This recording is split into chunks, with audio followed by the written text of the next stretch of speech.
Bom dia. Quem está alegre hoje? Amém. Irmãos, eu tenho um aviso aqui para vocês. Deus vai fazer uma coisa hoje muito grande para quem está buscando aqui, viu? É uma palavra profética que eu quero dar para vocês. Principalmente na área financeira e na área de saúde. Eu, nessas últimas 4 semanas, recebi tanto testemunho do que Deus tem feito nestas 2 áreas, que eu resolvi não fazer uma pregação, mas contar uma história para vocês, exemplificando 2 dessas bênçãos, mas que vão edificar muito a nossa fé. O que eu vi ontem lá, neste evento que a Raquel comentou, me fez refletir muito sobre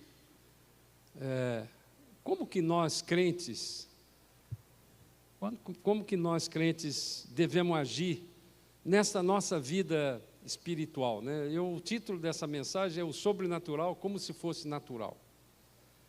Nós precisamos aprender, irmãos, e eu tenho aprendido isso ao longo da minha vida longa de crente já, que quanto mais você olha, faz as coisas naturalmente, das coisas que são sobrenaturais. Por que eu chamo de sobrenatural? O que é sobrenatural? É aquilo que o homem não consegue executar. É aquilo que um médico, com toda a sua tecnologia de hoje, não consegue executar. É aquilo que um engenheiro, dominando as leis da física, não consegue executar.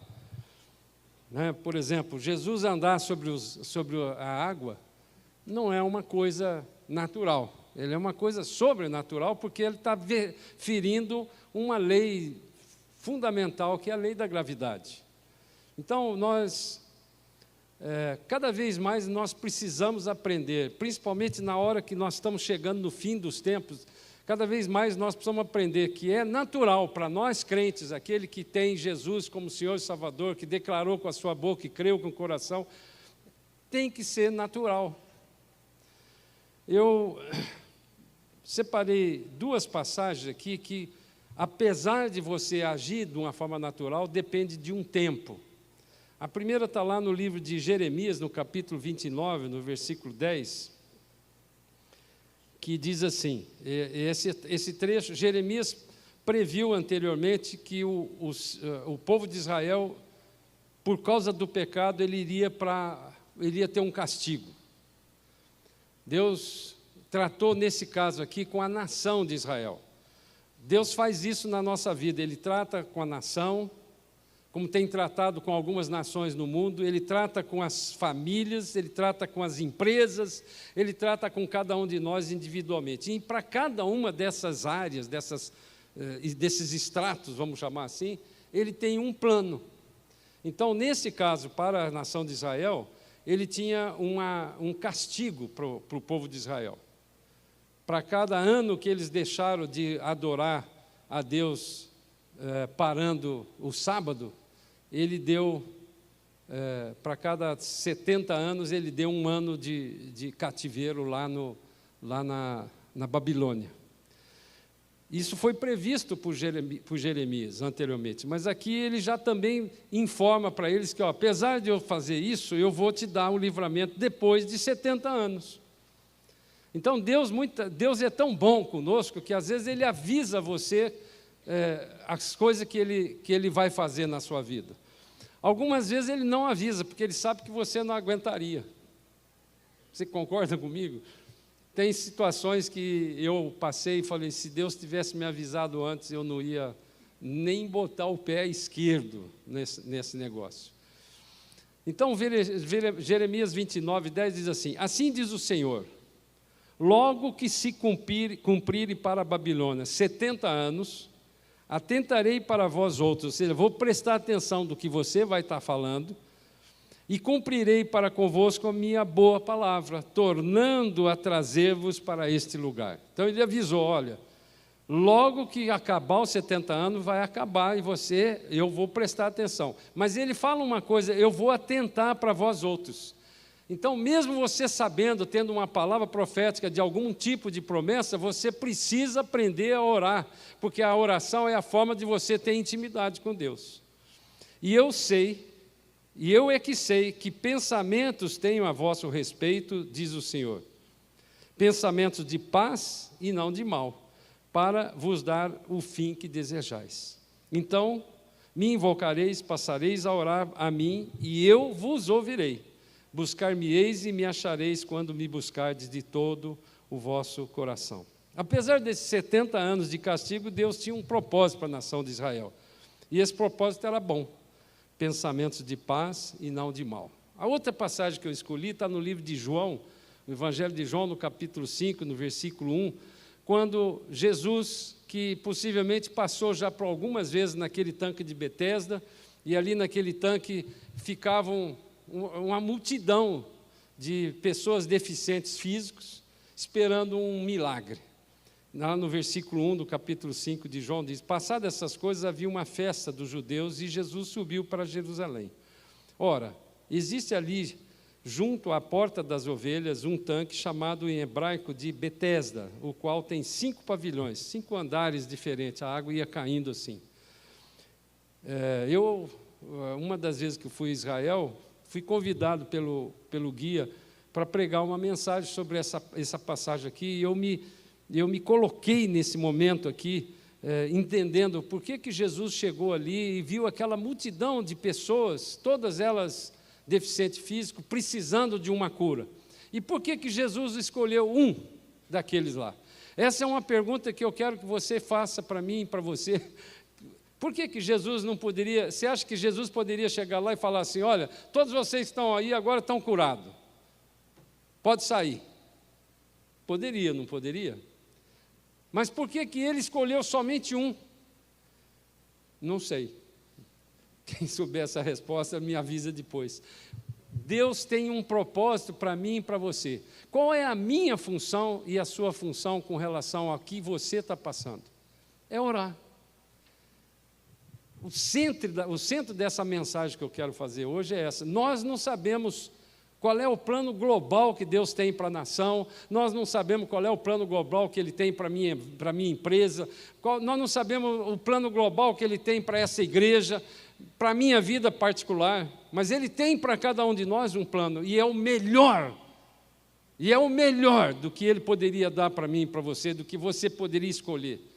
Então, Ele chegou ali naquele lugar e no versículo 3 diz assim: nesses jazia uma multidão de enfermos, cegos, coxos, paralíticos. E essa tradução aqui tem eu não sei se ali está mostrando, mas tem um colchete aqui, um parênteses, que muitas vezes pode ser explicado de uma forma diferente. No versículo 4 ele continua dizendo: esperando que se movesse a água, porquanto um anjo descia em certo tempo agitando-a.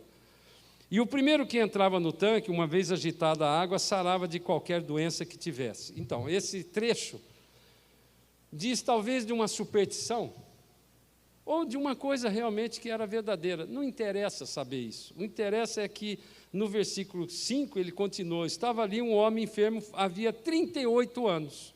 Então, no trecho anterior que nós lemos do 29, foram 70 anos. Nesse aqui, um homem estava ali há 38 anos. E Jesus, vendo-o deitado e sabendo que estava assim há muito tempo, portanto, Jesus já sabia o que ele estava fazendo ali. Perguntou-lhe: queres ser curado? Às vezes não é uma pergunta aparentemente boba. Queres ser curado? Mas se ele está ali, com essa superstição ou com uma coisa verdadeira, é óbvio que ele queria, mas a resposta não foi dada como ele perguntou. Ele poderia ter falado: quero, ponto. E respondeu-lhe o enfermo: Senhor, eu não tenho ninguém que me ponha no tanque quando a água é agitada, pois enquanto eu vou, desce outro antes de mim. E então lhe disse Jesus: levanta-te, toma o teu leito e anda. Aqui é um outro ensinamento que eu quero só tangenciar aqui com vocês. Muitas vezes nós estamos passando há tanto tempo como esse homem, numa única perspectiva, fazendo conta, fazendo business plan, fazendo tudo quanto é coisa, ouvindo as pessoas. E a gente acha que Deus age somente de uma forma. A resposta que esse homem deu mostrou que ele não estava entendendo a pergunta. Jesus estava perguntando: queres ser curado? Quer curado? Ele poderia ter respondido objetivamente: quero. Então, essa é uma coisa que eu e você temos que entender. Não queira ensinar a Deus de resolver o seu problema. Ele é craque.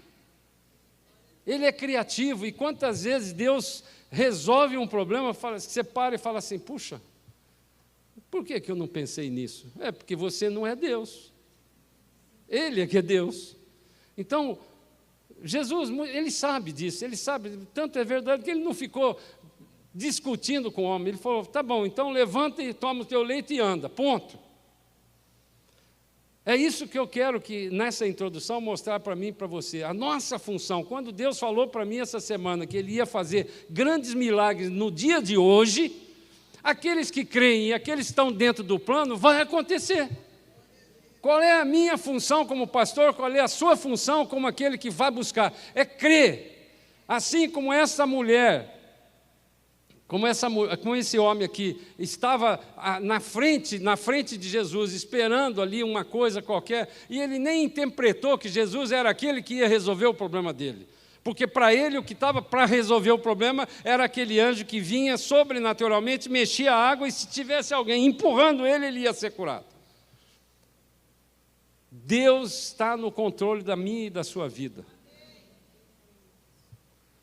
Então, a nossa função, irmãos, é orar. E é isso que eu quero fazer hoje. Eu quero aproveitar esse culto da ceia hoje e reduzir essa palavra, porque contando aquilo que Deus tem feito, já feito nesta igreja, e o que Ele vai fazer nessa igreja, Deus resolveu atender uma oração nossa, que nós fizemos há quase um ano, ou mais de um ano, que Ele fizesse milagres na nossa vida, e que Ele fizesse um reavivamento grande nesta igreja.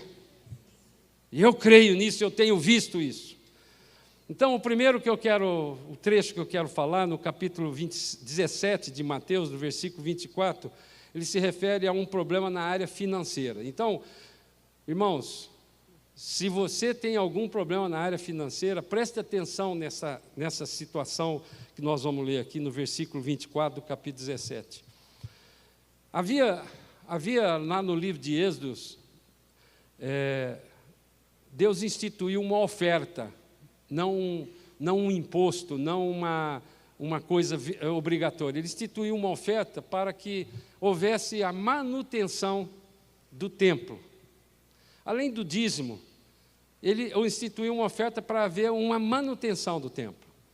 Só que os homens, eles vão se apropriando da palavra, eles vão pegando da palavra e vão criando leis, vão criando regras. E aí, naquele tempo, no tempo de Jesus, os fariseus já tinham instituído um imposto, que era imposto é que é imposto mesmo, então você tem que pagar. E esse era um imposto que era para cada pessoa, tinha duas dracmas por pessoa. Então, veja que interessante, no versículo 24 diz assim: tendo eles chegado a Cafarnaum, eles quem? Jesus com os seus discípulos, dirigiram-se a Pedro, os fariseus que iam cobrar o imposto. Tendo eles chegado a Cafarnaum, dirigiram-se a Pedro, os que cobravam o imposto das 2 dracmas, e perguntaram. Então, eles viram ali o grupo de Jesus com Pedro na frente, e perguntou para Pedro: não paga o vosso mestre as 2 dracmas? Sim, ele respondeu. Os fariseus já estavam de olho em Jesus, estavam procurando botar Jesus numa berlinda, né? Então, eles já começaram a testar Jesus. E ao entrar Pedro em casa, Jesus lhe antecipou. Jesus, ou ele ouviu, ou ele já, com o discernimento do Espírito que ele tinha, ele já sabia o que era a conversa. Simão, que te parece? De quem cobra os reis da terra impostos ou tributo? Dos seus filhos ou dos estranhos? Respondendo Pedro: dos estranhos, Jesus lhe disse. Logo, estão isentos os filhos. Então, Jesus disse para ele. Jesus começou a perguntar, dizendo o seguinte, falou: esses caras que estão aí, eles estão fazendo uma coisa que não é da palavra. Eles estão fazendo uma coisa que que igualou eles ao Império Romano, que cobra imposto. Então, se fosse um imposto, seria para os estranhos, não para os filhos, como nós. Mas, para que não os escandalizemos, essa palavra escandalizar no grego, no original, é botar uma pedra de tropeço. Então, para a gente não entrar nesse tipo de discussão, em outras palavras, é isso. Vai ao mar, você é um pescador, não é, Pedro? Vai ao mar, lança um anzol, e o primeiro peixe que você fisgar, tira-o, e abrindo-lhe a boca, acharás um estáter. Estáter são são 4 dracmas. 2 para mim e 2 para você. Toma, entrega-los por mim e por ti. A quantidade exata para pagar o imposto de Pedro e de Jesus saiu na boca do peixe. Aí eu, como engenheiro, a primeira vez que eu leio isso, eu falei, bom, senhor, o sobrenatural para o senhor era natural. Agora, o senhor pegou Pedro, que era um pescador, poderia pegar um engenheiro e dar uma tarefa semelhante, poderia pegar um advogado, dar uma tarefa semelhante, poderia pegar um médico, dar uma tarefa semelhante, mas ele pegou Pedro. E como pescador, vai lá e pesca. O que ele fez com esta situação? Naquele momento, é importante você identificar o seguinte: Jesus era homem, ele não era Deus. Então, o que fez ele perceber esse tipo de coisa, de fazer um peixe, ir lá no fundo do poço, no fundo do lago, e pegar uma moeda que existia no fundo do lago, ou criar uma moeda que tinha o valor de um estáter, que eram 4 de dracmas, e botar na boca dele? Qual foi a maneira que Deus fez isso? Não sei. Porque Jesus, como homem, teve uma palavra de conhecimento. Onde é que está isso? Lá no livro de 1 Coríntios, capítulo 12, versículo 8, nem pus lá para vocês, mas se eu conseguir projetar, 1 Coríntios 12, 8 diz assim: porque a um é dada mediante o Espírito, com letra maiúscula, a palavra da sabedoria, e a outro, segundo o mesmo Espírito, a palavra do conhecimento. A palavra do conhecimento é uma informação que vem para você, assim como a profecia, assim como a sabedoria de fazer uma coisa que é difícil, mas o conhecimento é que ele foi informado por Deus, pelo Espírito Santo de Deus que habitava nele, de que Deus iria trazer na boca de um peixe essa moeda. Não informou, nem o texto fala, se foi, como eu disse, uma moeda já existente ou se ele criou uma moeda. Deus é o Senhor de todas as coisas, irmãos. E Ele pode fazer o que Ele quiser. Então, não queira ensinar a Deus de como resolver um problema. Nesta hora, eu estou preocupado de como foi o milagre? Não, eu estou preocupado em receber o milagre. Amém? Jesus não ficou ali discutindo com Pedro se devia pagar o imposto, se não devia, se aquilo era justo, se aquilo não era injusto. Não, ele falou, para não escandalizar, vamos fazer o seguinte, vamos resolver logo o problema. Vai lá e pega.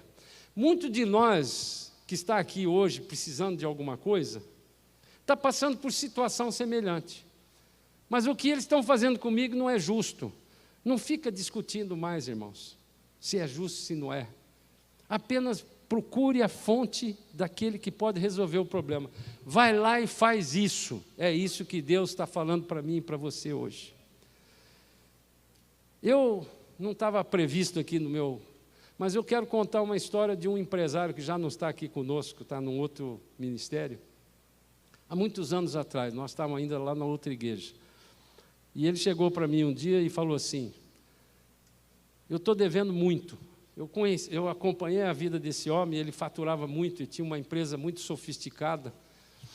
E você, como meu pastor, eu queria um conselho. Eu não sei como resolver, eu estou devendo muito imposto. O que eu faço? Eu falei, deixa eu fazer uma pergunta. Você declara o que você está devendo do imposto? Não. Então você está sonegando o imposto. Se você declarar no seu DCTF que você deve e não puder pagar, não é pecado você dever. porque você tem que pagar primeiro os seus funcionários, senão eles vão, a cada 15 dias, você precisa pagar, senão eles não vão comer. Você tem que pagar os seus fornecedores, senão eles não vão te vender. Você tem que pagar o banco, senão ele não vai descontar a duplicata. Agora, o imposto você deixa por último, mas declare que você deve e vai buscar a solução em Deus. E aí eu lembrei dessa passagem e disse para ele, olha, um dia Deus vai trazer na boca de um peixe, ou de um empreendimento, ou de um negócio, ou de um projeto que você vai... E esse dinheiro vai ser tão grande que você vai poder pagar. E ele saiu de lá não muito contente com a minha proposta, porque eu nem orei por ele.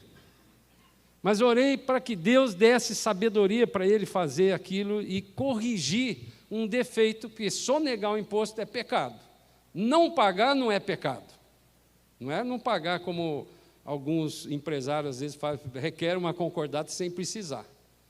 A concordata, ou a recuperação judicial, é uma forma legal de você poder resolver o seu problema de fluxo de caixa. Passado, sei lá, uns 2 anos, ele um dia chegou para mim e falou assim, olha, Deus trouxe na boca do peixe isso aí, fez um milagre muito grande. E eu deixei para o final, mas eu vou falar agora aqui. Um empresário dessa igreja aqui, nem sei se ele está aqui, não estou vendo ele, mas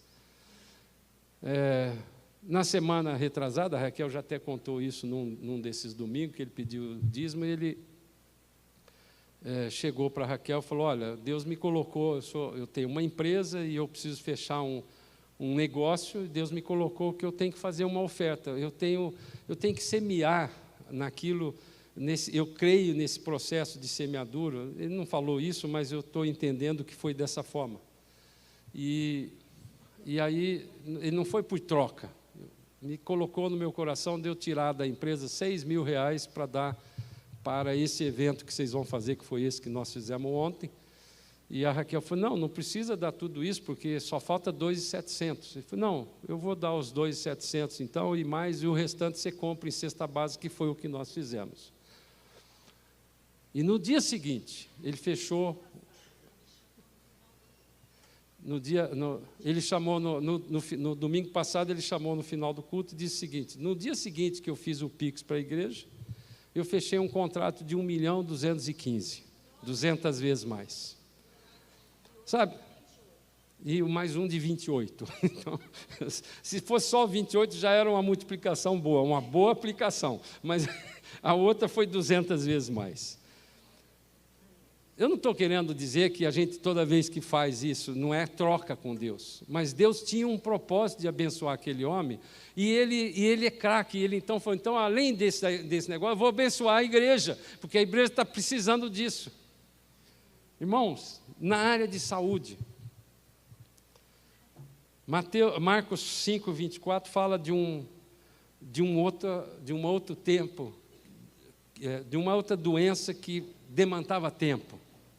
É aquela passagem daquela mulher que tinha um fluxo de sangue, que já estava 12 anos com esse fluxo de sangue. Você precisa conhecer o contexto cultural de Israel daquele momento. Uma mulher, ela não entrava no meio de uma multidão, sozinha, solitária, sentada do lado de um marido, ou de um irmão mais velho, ou de um filho, se ela fosse viúva. Ela andava sempre com alguém naquela cultura hebraica naquele momento. Mas ela estava solitária. A segunda coisa, ela era uma mulher que estava com fluxo de sangue, como se ela tivesse menstruada durante 12 anos sem parar. E isso fazia com que, naquele momento que ela tinha o fluxo de sangue, ela tinha que estar separada, porque ela era considerada impura. Mas ela superou todo esse preconceito, todo esse obstáculo que tinha, e ela entrou no meio de uma multidão. No versículo 24 do capítulo 5 de Marcos. Essa passagem está no livro de Marcos, no livro de Mateus, no livro de Lucas. Mas eu escolhi de Marcos por causa da fidedignidade que tem isso aqui. Grande multidão o seguia, comprimindo-o. Então, Jesus estava no meio de uma grande multidão. E aconteceu que certa mulher que havia 12 anos vinha sofrendo de uma hemorragia e muito padecera, à mão dos vários médicos, tendo despendido, ou seja, gasto tudo quanto possuía, sem contudo nada aproveitar, antes pelo contrário, indo a pior. Tendo ouvido a fama de Jesus, vindo por trás dele, por entre a multidão, tocou-lhe a veste. Porque dizia: se eu apenas lhe tocar as vestes, eu ficarei curada. Irmãos, isso é uma atitude de fé. Se eu apenas tocar, eu serei curada.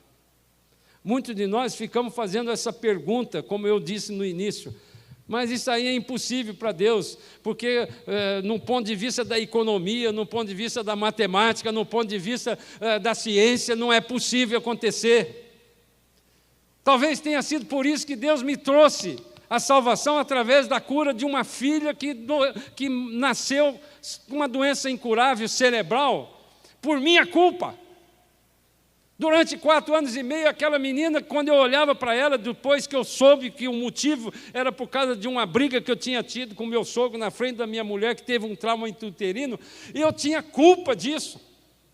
E ao invés de eu entender que Deus tinha um propósito na minha vida, eu ficava com aquela culpa, carregando aquilo. Muitas vezes, irmãos, muitas vezes Deus fala comigo, com você, Ele permite coisas que você não está entendendo, você fica fazendo. Essa mulher só creu que se tocasse, ela seria curada. E logo no versículo 29, desse mesmo capítulo, e logo se lhe estancou a hemorragia, e sentiu no corpo estar curada do seu flagelo. Isso era uma tragédia. E Jesus, reconhecendo imediatamente que dele saíra poder. Poder, essa palavra é dunamis, é o poder dinamite que está dentro de mim e de você, para poder pôr a mão sobre os enfermos e eles serem curados. Virando-se no meio da multidão, ele perguntou: quem me tocou nas vestes?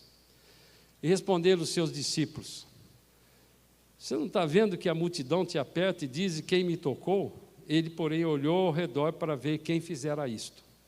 E então a mulher, atemorizada e tremendo, cônscia de que nela se operava, veio, prostrou-se diante dele e declarou-lhe toda a verdade. E ele disse: filha, a tua fé te salvou, vai-te em paz e fica livre do teu mal. Irmãos, Deus Ele identifica o seu problema. Ele não identificou quem era, mas Ele identificou que tinha um problema resolvido. Percebe? Muitas vezes nós ficamos esperando, assim, aliás, muitas vezes são dardos inflamados de Satanás que vem em cima de mim aqui, em cima de você, quando você pede uma coisa. Mas Jesus identificou, e quando a mulher se apresentou que era ela, ele já sabia que tinha sido curada, e disse: vai-te em paz e fica livre do teu mal. Ele identifica o seu problema. A minha e a sua função é orar. Ah, mas e se não for curado? Tem gente que crê assim. Não, eu tenho medo de orar e pagar um mico, né? Eu orei e não aconteceu nada. Mas quantas vezes eu orei e já aconteceu? Se Deus não me falar que não é para orar, aí é outra coisa. Não ora porque esse pecado é para a morte e eu quero que morra. Nunca aconteceu isso comigo, nunca falou, mas a Bíblia diz que tem pecado que é para a morte. Mas ele não informa antes para qual pecado que você deve orar, para qual não deve. Então, a minha função, a sua função como crente é, em todas as vezes que precisar, ore. Porque ele que tem o controle, seja para doença, seja para dinheiro, seja para qualquer coisa. Enquanto eu estou pregando aqui, eu estou vendo ali a Kelly Cristine.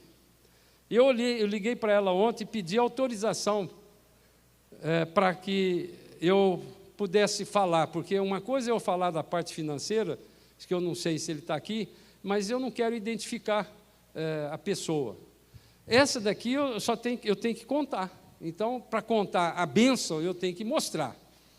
A Kelly tinha um câncer, ou por outro, um tumor no nariz muito grande, e ela me procurou num domingo depois do culto, com a máscara, chorando muito, porque ela ia fazer uma operação, e ela estava com medo desse câncer ter se alastrado, ou desse tumor ser realmente um câncer que pudesse dar uma metástase, enfim, ela estava com medo, e ela tinha razão, porque era uma coisa grande no nariz dela, e ela tem um narizinho bonito, pequeno, e então Passa tudo na cabeça de quem tem um tumor desse. E, aliás, eu quero orar hoje aqui, porque eu sei que tem algumas pessoas, tem alguns...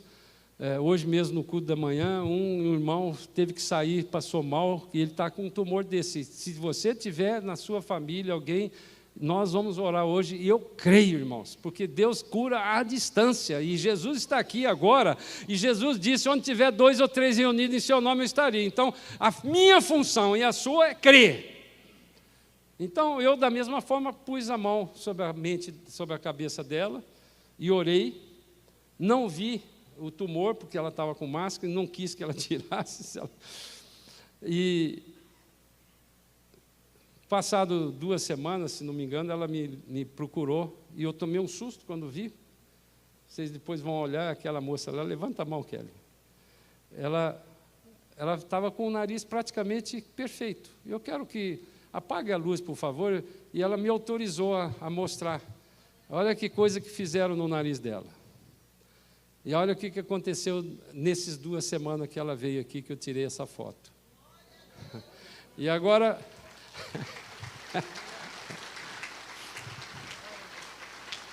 E agora mostra aí o laboratório, que não conseguiu, mas o laboratório eu tenho uma cópia aí, depois quem quiser eu te dou, impresso aqui. Eu vou ler até o que está escrito aqui. Ó. O laboratório diz assim: não há sinais de malignidade neste material. Glória a Deus! Deus é bom, irmãos.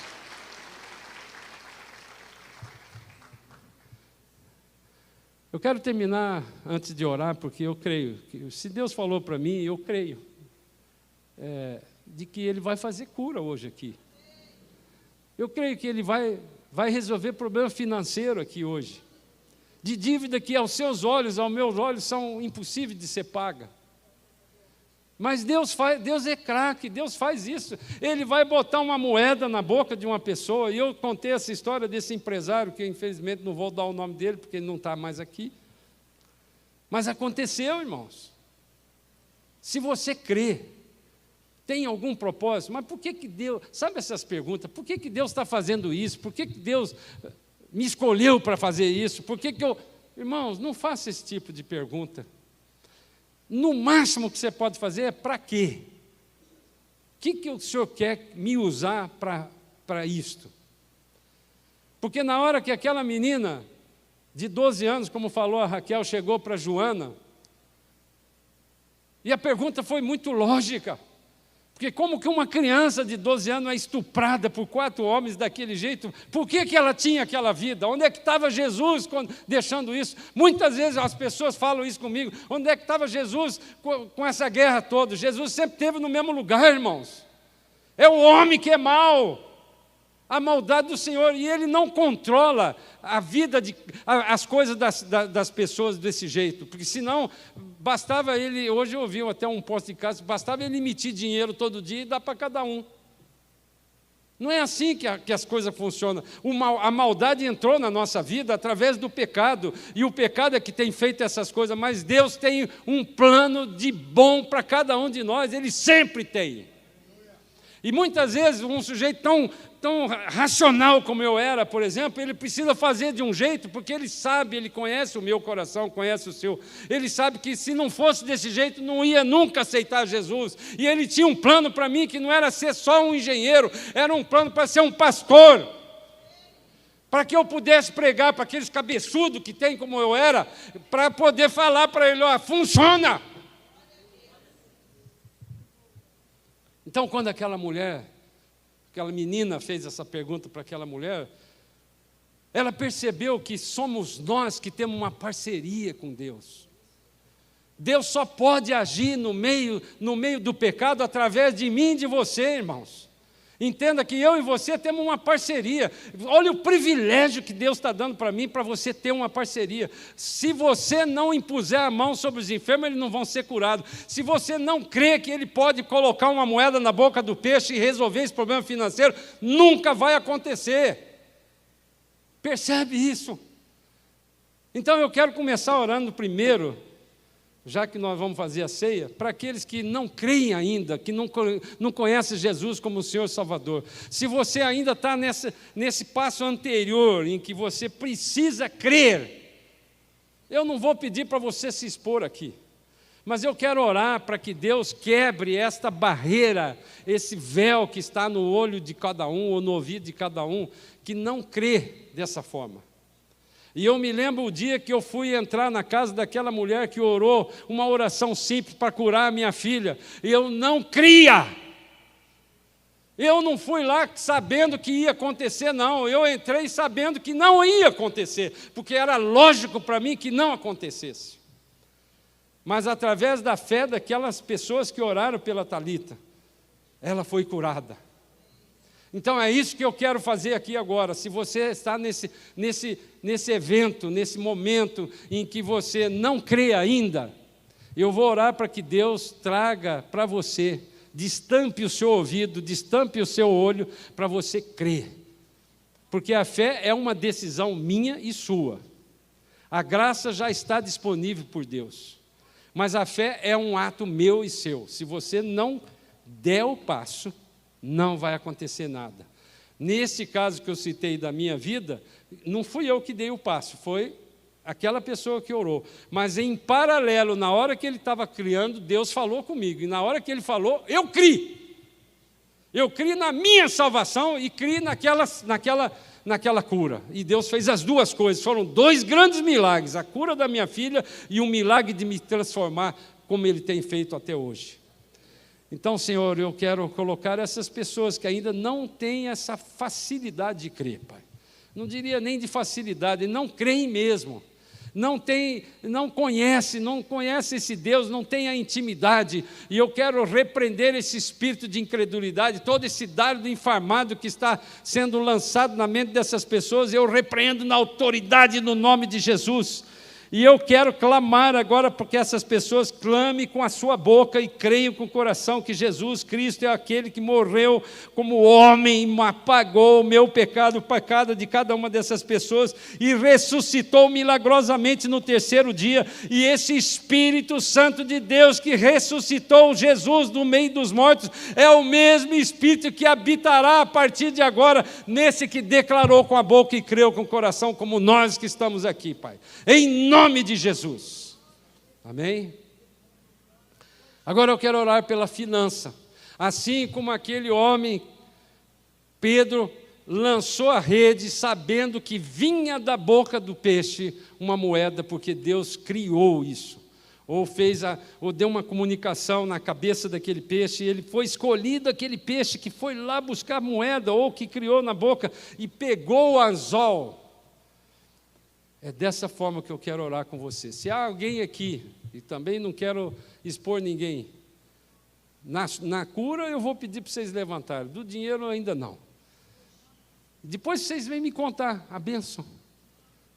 Assim como eu contei desse moço, eu vou contar aqui, para que o nome de Deus seja glorificado. Senhor, eu quero colocar a vida de cada um de nós que tem algum tipo de dívida, que aos olhos humanos são impagáveis, Pai.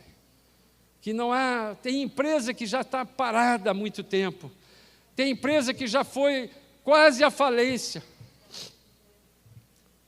tem empresa que está precisando de um grande milagre para se restaurar, tem empresa que tem uma dívida de imposto impagável, como tinha aquele homem.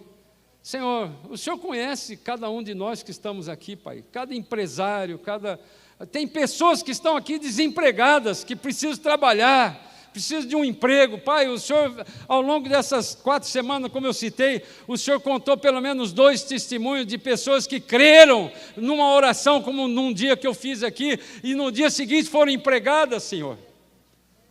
O Senhor tem feito milagres, pessoas que passaram por humilhação, que saíram do seu emprego por humilhação, passaram por humilhação no meio da sua família, mas o Senhor já cumpriu aquilo que elas estavam clamando, Pai.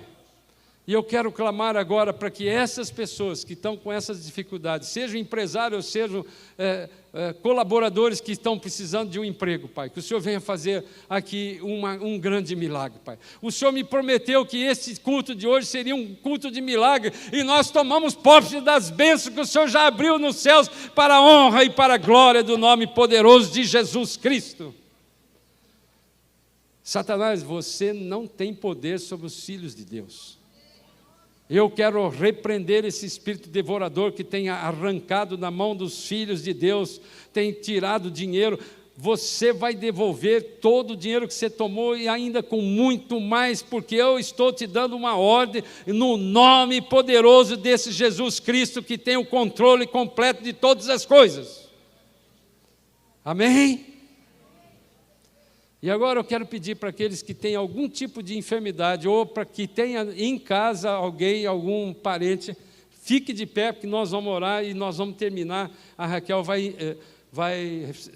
ministrar a ceia, e nós vamos poder fazer essa oração, crendo que Deus vai curar aqueles que estão precisando de cura. Amém? Senhor, o Senhor está vendo essa multidão em pé, Pai. Quantas pessoas, sejam daqueles que estão aqui, ou sejam daqueles que estão em casa, mas representados por eles, o Senhor pode fazer uma cura geral aqui, Pai. Eu quero, na autoridade do nome de Jesus Cristo, repreender esse espírito de enfermidade que está aqui, nessas pessoas que levantaram, que estão crendo que o Senhor pode fazer isso. A sua palavra diz que o Senhor, o Messias, levou sobre si as nossas enfermidades, lá no livro de Isaías. E eu creio nessa palavra, Pai. Eu creio no que está escrito na Bíblia, o Senhor é fiel. E, portanto, eu quero repreender esse espírito de enfermidade. Nenhuma enfermidade vai acontecer mais na vida de cada um desses que levantaram aqui, ou que estão representando alguma pessoa. Espírito de câncer, sai agora no nome de Jesus. Tumor, sai agora no nome de Jesus. Qualquer tipo de enfermidade, sai agora no nome de Jesus. Qualquer vício que tem trazido enfermidade, sai agora no nome de Jesus. Qualquer vício que tem trazido sobre o corpo algum tipo de enfermidade, eu repreendo no nome poderoso de Jesus. E eu creio na salvação, na libertação e na salvação de cada um daqueles que estão com um decreto médico ou com algum tipo de coisa que não tem solução. Eu creio nisso no nome poderoso de Jesus. Dê uma salva de palmas para o Senhor.